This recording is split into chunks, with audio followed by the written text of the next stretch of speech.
Hello everyone, welcome in educative wings. कैसे हैं आप सभी और कैसी चल रही है आप सभी की उत्तराखंड लेक्चर एग्जाम की प्रिपरेशन। तो दोस्तों, आई होप आप लोग सब स्वस्थ होंगे और आशा करती हूँ एग्जाम की प्रिपरेशन भी बहुत अच्छी चल रही होगी। तो आज का जो हमारा सेशन है वो सामान्य अध्ययन का है।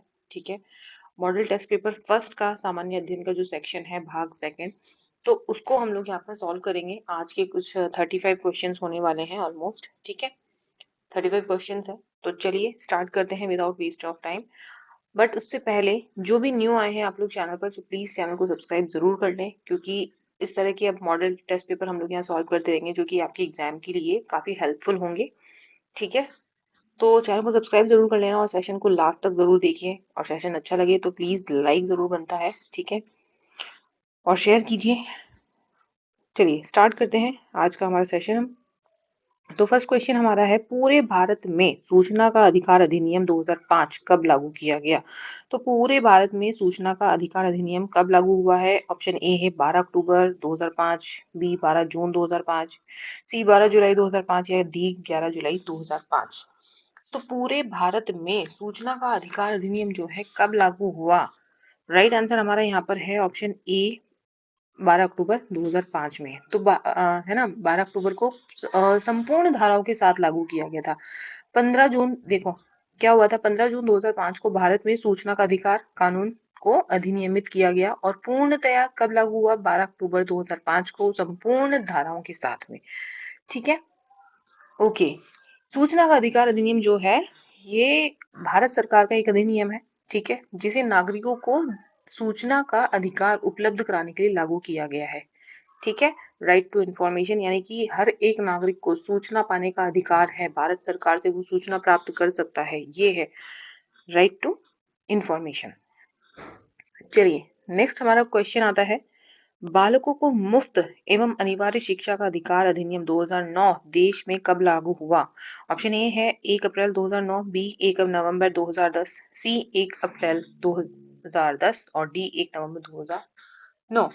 तो राइट आंसर हमारे यहाँ पर होगा, बालकों के लिए मुफ्त और अनिवार्य शिक्षा जो है, राइट टू एजुकेशन जो है ना, कब लागू हुआ? तो 1 अप्रैल 2010 में लागू हुआ। ठीक है, 1 अप्रैल 2010 में लागू हुआ। तो 1 अप्रैल 2010 में किस तरह से लागू हुआ था? जे एंड के को, यानी कि जम्मू कश्मीर को छोड़ करके। ठीक है, जे एंड के को छोड़कर। ठीक है, जम्मू कश्मीर को छोड़कर के पूरे भारत में लागू हो गया था 1 अप्रैल 2010। ठीक है, राइट टू एजुकेशन जो है जम्मू कश्मीर को छोड़कर पूरे भारत में लागू हो गया था। फिर अब जम्मू कश्मीर में कब लागू हुआ ये भी हमें पता होना चाहिए। ठीक है, जम्मू कश्मीर सहित पूरे भारत में कब लागू हुआ? तो 31 अक्टूबर, ये क्वेश्चन पूछा जा सकता है, 31 अक्टूबर 2019। ठीक है, 31 अक्टूबर 2019, ध्यान से सुनिएगा। 31 अक्टूबर 2019 को जम्मू कश्मीर सहित पूरे भारत में, ठीक है, पहले तो जम्मू कश्मीर छूटा हुआ था, लेकिन 31 अक्टूबर 2019 से जम्मू कश्मीर भी इसमें इंक्लूड हो गया। ठीक है, यानी कि ऑल ओवर इंडिया में राइट टू एजुकेशन जो है अधिनियम लागू हो गया। ओके, आर्टिकल कौन सा है राइट टू एजुकेशन का? आर्टिकल कौन सा है ये हमें पता होना चाहिए, ये एलटी में पूछा हुआ क्वेश्चन है। अनुच्छेद किस में आता है ये? आर्टिकल 21 को। ठीक है, आर्टिकल 21 को पूछा जाता है ना, ये क्वेश्चन पूछा जाता है। और कौन से संशोधन के द्वारा इसको जोड़ा गया? भारतीय संसद ने 86वें संविधान संशोधन अधिनियम 2002 द्वारा अनुच्छेद 21 क के अंतर्गत शिक्षा का अधिकार को मौलिक अधिकार का दर्जा दिया था। ठीक है, तो ये कुछ चीजें हैं इंपॉर्टेंट, ये ध्यान होनी चाहिए। नेक्स्ट हमारा क्वेश्चन आता है 43 क्वेश्चन हमारा है यहाँ पर। 43 यानी थर्ड क्वेश्चन है, उपभोक्ता संरक्षण अधिनियम 1986 में तीसरी बार 2019 में तीसरी बार संशोधन 2019 कब से लागू हो जाएगा? यानी कि तीसरी बार जो संशोधन हुआ है उपभोक्ता संरक्षण अधिनियम में, तो वो कब से एप्लीकेबल होगा? जो उपभोक्ता संरक्षण अधिनियम है 1986 में ये बना।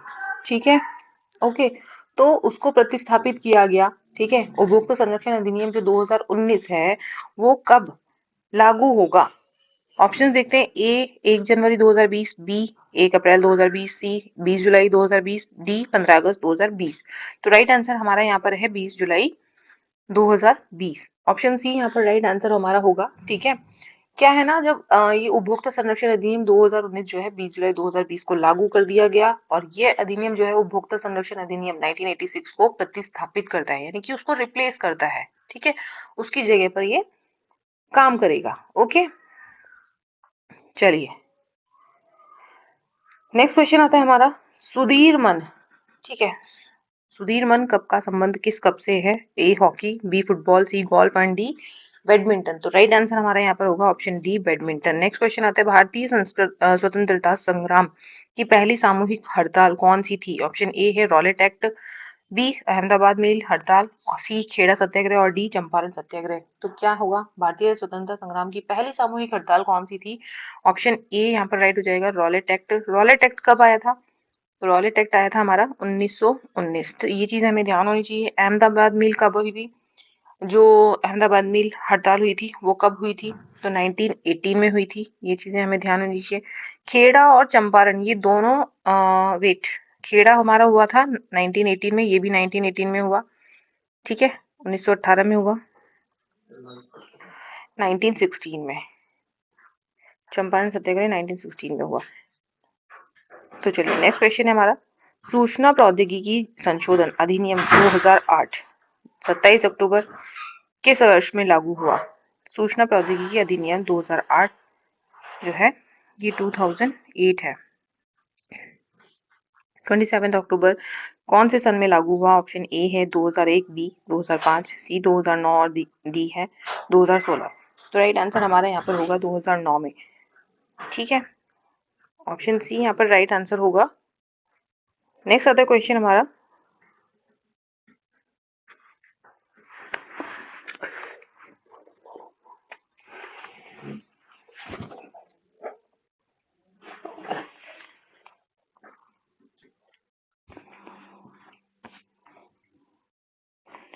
ओके नेक्स्ट क्वेश्चन है, भारत सरकार के फसल विकास कार्यक्रम के अंतर्गत किन वाणिज्यिक फसलों का समूह आता है? तो फसल विकास कार्यक्रम जो है उसके अंतर्गत वाणिज्यिक जो कमर्शियल हमारी जो क्रॉप्स हैं उनका जो पेयर है वो हमें इसमें से बताना है। ऑप्शन ए है जूट, चाय और कॉफी, बी चाय, कपास और रबड़, सी कपास, जूट और गन्ना, और डी है चाय, कॉफी, मसाले। तो राइट आंसर क्या होगा हमारे यहाँ पर? ऑप्शन सी यहाँ पर राइट है। जो कमर्शियल फसलें हैं हमारी, कमर्शियल जो क्रॉप्स हैं, कपास, जूट और गन्ना आता है उसमें। ठीक है, तो ऑप्शन सी यहाँ पर राइट आंसर होगा। नेक्स्ट क्वेश्चन आता है 8th क्वेश्चन, निम्न में से कौन सा कथन सही नहीं है? हमें ये बताना है कौन सा स्टेटमेंट सही नहीं है। ठीक है, ये बताना है हमें कौन सा स्टेटमेंट सही नहीं है। तो ऑप्शन ए है अनुच्छेद 368 संविधान संशोधन का अधिकार है, बी अनुच्छेद 360 वित्तीय आपात की उद्घोषणा है, सी 280 अनुच्छेद 280 वित्त आयोग का गठन है, एंड अनुच्छेद 249 जो है अंतरराष्ट्रीय परिषद का गठन। तो इनमें से कौन सा गलत है ये बताना है हमें, कौन सा इसमें से गलत है। तो ऑप्शन डी यहाँ पर हमारा राइट आंसर हो जाएगा। ये गलत है। 249 जो है बताता है, क्या बताता है 249? राज्यसभा अपने उपस्थित और मत देने वाले सदस्यों के 2/3 बहुमत से प्रस्ताव करे कि राष्ट्र हित में यह आवश्यक या हितकर है, तो संसद और राज्य सूची में दिए गए किसी विषय पर कानून बना सकती है। यानी कि इसमें राज्यसभा के से रिलेटेड चीजें आएंगी। ठीक है, राज्यसभा से रिलेटेड है ये आर्टिकल 249। ठीक है, ओके नेक्स्ट क्वेश्चन आता है हमारा। नेक्स्ट क्वेश्चन है 9th क्वेश्चन, मानव अधिकार संरक्षण अधिनियम 1993 के किस अध्याय में मानव अधिकार न्यायालय का वर्णन किया गया है? कौन से अध्याय में किया गया है ये पूछा है। तो हमारा ऑप्शंस हैं, ऑप्शन ए है 3, बी है 4, सी 5 एंड डी 6। तो राइट आंसर हमारा होगा तो 6ठे अध्याय में जो है मानव अधिकार न्यायालय का वर्णन किया गया है। नेक्स्ट क्वेश्चन, गुप्त वंश का संस्थापक कौन था? ऑप्शन ए है चंद्रगुप्त मौर्य, बी चंद्रगुप्त प्रथम, सी श्रीगुप्त और डी समुद्रगुप्त। तो गुप्त वंश का संस्थापक कौन है? है ना। तो श्रीगुप्त जो है, श्रीगुप्त जो थे गुप्त वंश के संस्थापक थे, ये याद ही है हमें। नेक्स्ट आता है क्वेश्चन, 11th क्वेश्चन है 51 जो है, महावीर स्वामी का जन्म कुंडग्राम में हुआ था, इनकी मृत्यु कहाँ हुई थी। महावीर स्वामी, देखो दो क्वेश्चन यहाँ से हमारे निकल गए हैं, ठीक है। महावीर स्वामी का जन्म कहाँ हुआ, कुंडग्राम में हुआ, ठीक है। लेकिन इनकी मृत्यु कहाँ हुई थी ये पूछा है। ऑप्शन ए है मगध, बी वैशाली, सी पावापुरी और डी पाटलिपुत्र। तो महावीर स्वामी की मृत्यु कहाँ हुई थी, तो Pawapuri is right answer, option C सही है। नेक्स्ट क्वेश्चन आता है, राज्यसभा के सदस्यों का सेवा काल कितना होता है। ऑप्शन ए है 3 वर्ष का, बी 4 वर्ष, सी 5 वर्ष और डी 6 वर्ष। तो राज्यसभा के सदस्यों का सेवा काल कितना होता है, 6 वर्ष का होता है। ऑप्शन डी यहाँ पर राइट आंसर होगा। नेक्स्ट क्वेश्चन आता है हमारा, निकट दृष्टि दोष को दूर करने के लिए निम्न में से किस लेंस का उपयोग किया जाता है। निकट दृष्टि दोष पहले क्लियर कर लो क्या होता है। निकट दृष्टि दोष जो होता है, हमें पास की चीजें तो क्लियर दिखती हैं लेकिन दूर की चीजें हमें क्लियर नहीं दिखती हैं। ऑप्शन ए है अवतल लेंस, बी उत्तल लेंस, डी सी है द्विफोकसी लेंस और डी है बेलनाकार लेंस। तो जो निकट दृष्टि दोष है उसको दूर करने के लिए किस लेंस का, है ना, किस मिरर का यूज होता है, तो राइट आंसर हमारा होगा ऑप्शन ए अवतल लेंस, ठीक है। कॉनकेव बोला जाता है इसको, कॉनकेव लेंस, ठीक है। उत्तल लेंस को कॉन्वेक्स बोला जाता है, ठीक है। नेक्स्ट है क्वेश्चन, मनुष्य की लार में उपस्थित एंजाइम कौन सा होता है। Option A rennin, B pepsin, C trypsin and D ptyalin. तो टाइलिन ऑप्शन हमारा राइट होगा, मनुष्य की लार में टाइलिन एंजाइम होता है। नेक्स्ट आता है क्वेश्चन, भारतीय संविधान ने सुदृढ़ केंद्र के साथ संघीय प्रणाली कहाँ से ली थी, यानी कि संघीय प्रणाली भारतीय संविधान ने कहाँ से ली। ऑप्शन ए है संयुक्त राज्य America, B Canada, C United kingdom, D France. तो राइट आंसर हमारा है कनाडा। ये जो लिस्ट है संविधान की, पूरा संविधान कैसे निर्मित हुआ है, कहाँ से क्या लिया गया है, यानी कि किस कंट्री से क्या लिए गए हैं, क्या क्या टॉपिक्स लिए हुए हैं, ठीक है। तो वो चीज हमें पूरा चार्ट याद होना चाहिए, क्वेश्चंस पूछे जा सकते हैं। नेक्स्ट आता है क्वेश्चन हमारा, भारत में सबसे ऊंचा बांध भाखड़ा किस नदी पर बना है। ऑप्शन ए है व्यास, बी झेलम, सी सतलज और डी घाघरा। तो किस नदी पर बना है, ऑप्शन सी राइट है यहाँ पर, सतलज नदी पर बना है भाखड़ा नांगल बांध जो है। नेक्स्ट आता है क्वेश्चन हमारा, भारत में लोकनायक की पदवी के साथ कौन संबंधित है। लोकनायक की पदवी किसको दी गई है। ऑप्शन ए है लाला लाजपत राय, बी बाल गंगाधर तिलक, सी जयप्रकाश नारायण और डी मदन मोहन मालवीय। तो Jayaprakash Narayan is right answer, ठीक है। लोकनायक की पदवी किसको मिली हुई है, जयप्रकाश नारायण को। अबरक का सबसे बड़ा भंडार कहाँ है। ऑप्शन ए है दक्षिण अफ्रीका, बी भारत, सी संयुक्त राज्य अमेरिका और डी ऑस्ट्रेलिया। तो अभ्रक का जो सबसे ज्यादा भंडार है भारत में है, ठीक है। नेक्स्ट क्वेश्चन, दो नदियों के बीच उपजाऊ भूमि को कहा जाता है। ये इजी क्वेश्चन है, तो राइट आंसर है दो नदियों के बीच की उपजाऊ भूमि को कहा जाता है दोआब, ठीक है, दोआब कहा जाता है। नेक्स्ट आता है क्वेश्चन हमारा, क्वेश्चन नेक्स्ट है, काली या रेगुर मिट्टी जिसको कहते हैं मुख्यतः किस फसल के साथ संबंधित है। ऑप्शंस है ए कपास, बी ईख, सी चाय और डी कॉफी। तो काली मिट्टी जो संबंधित है कपास से संबंधित है। नेक्स्ट क्वेश्चन हमारा, उपराष्ट्रपति पदेन अध्यक्ष होता है। उपराष्ट्रपति जो है पदेन अध्यक्ष है, ऑप्शन ए है राज्यसभा का, बी लोकसभा का, सी योजना आयोग का और डी राष्ट्रीय विकास परिषद का। उपराष्ट्रपति जो है पदेन अध्यक्ष है किसका, राज्यसभा का। नेक्स्ट है क्वेश्चन हमारा, निम्नलिखित में से कौन सा अधिकार अभी भारतीय संविधान द्वारा एक मौलिक अधिकार के रूप में नहीं दिया जाता है, नहीं दिया गया है, ठीक है।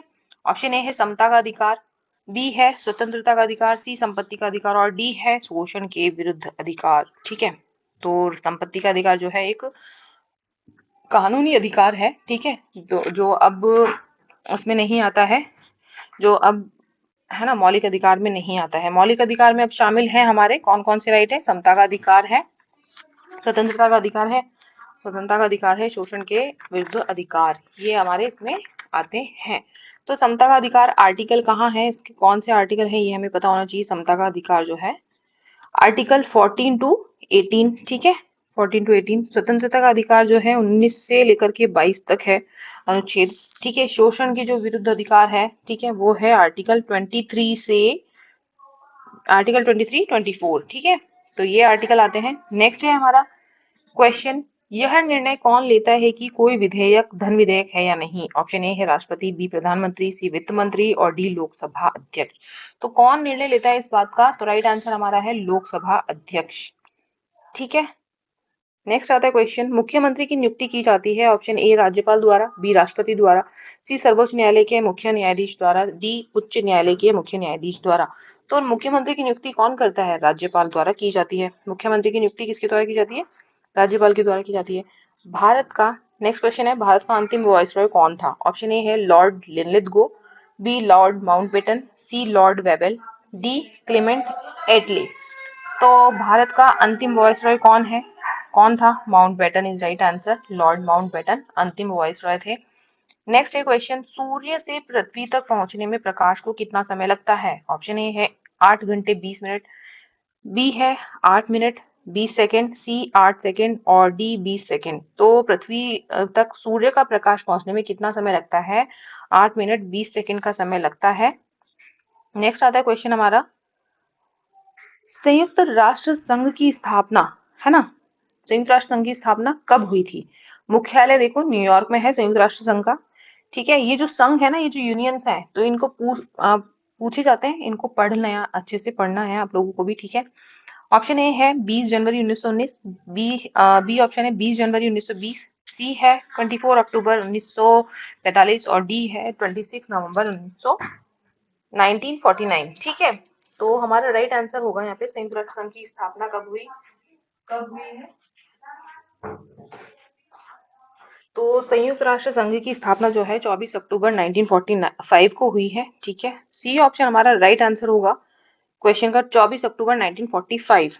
ठीक है, नेक्स्ट क्वेश्चन है, भारतीय संविधान ने राज्य नीति यानी कि राजनैतिक, है ना, जो राज्य के नीति निर्देशक तत्व, राज्य नीति के निर्देशक तत्व सिद्धांत जो है हमारे, कहाँ से लिए हैं? ठीक है, नीति निर्देशक तत्व जिन्हें कहते हैं, राज्य के नीति निर्देशक तत्व कहाँ से लिए हैं? ऑप्शन ए है Canada, B United Kingdom, C USA and D Ireland. तो राइट आंसर हमारा होगा ऑप्शन डी आयरलैंड। तो किस आर्टिकल में आते हैं ये? भाग 4 में। पहले तो ये मैं आपको बता देती हूँ, भाग 4 है। ठीक है, भाग 4 में आते हैं। ठीक है, और अनुच्छेद क्या है इनके? आर्टिकल क्या है? आर्टिकल है हमारे, है ना, आर्टिकल 36 से 51। ठीक है, तो ये चीज हमें ध्यान होनी चाहिए। ओके, भाग 4 में आते हैं एंड भाग 4 के अनुच्छेद 36 से 51 में राज्य के नीति निर्देशक तत्वों का उल्लेख है। ठीक है, चलिए नेक्स्ट क्वेश्चन हमारा है, आयरलैंड से लिए हुए हैं। नेक्स्ट क्वेश्चन है, सार्क का मुख्यालय स्थित है?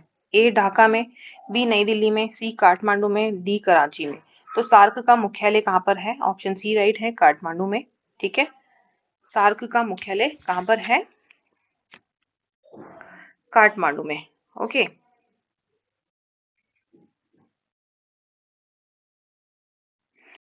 ओके, तो सार्क की फुल फॉर्म हमारी है south Asian association for regional corporation. Okay, तो मुख्यालय काठमांडू में है। नेक्स्ट क्वेश्चन आता है हमारा, भारतीय संविधान की 8वीं अनुसूची में भाषाओं की संख्या कितनी है? ठीक है, ऑप्शन ए है 15, बी 18, सी 22 और डी 14। तो थर्ड ऑप्शन सही है, 22 इज राइट आंसर। संविधान की 8वीं अनुसूची में भाषाएं हैं जो कि 22 हैं। नेक्स्ट क्वेश्चन है, पोंगल किस राज्य का प्रमुख त्योहार है? ऑप्शन ए है केरल, बी तमिलनाडु, सी असम और डी कर्नाटक। तो तमिलनाडु हमारा राइट आंसर है। पोंगल जो है तमिलनाडु का प्रमुख त्योहार है। नेक्स्ट है क्वेश्चन, विदेश संचार निगम की स्थापना कब की गई? ऑप्शन ए है 1 अप्रैल 1982 को, बी है 1 अप्रैल 1986, सी है 1 मई 1982 और डी है 1 मई 1986। तो राइट आंसर हमारा है यहाँ पर ऑप्शन बी, 1 अप्रैल ऑफ 1986, है ना। तो विदेश संचार निगम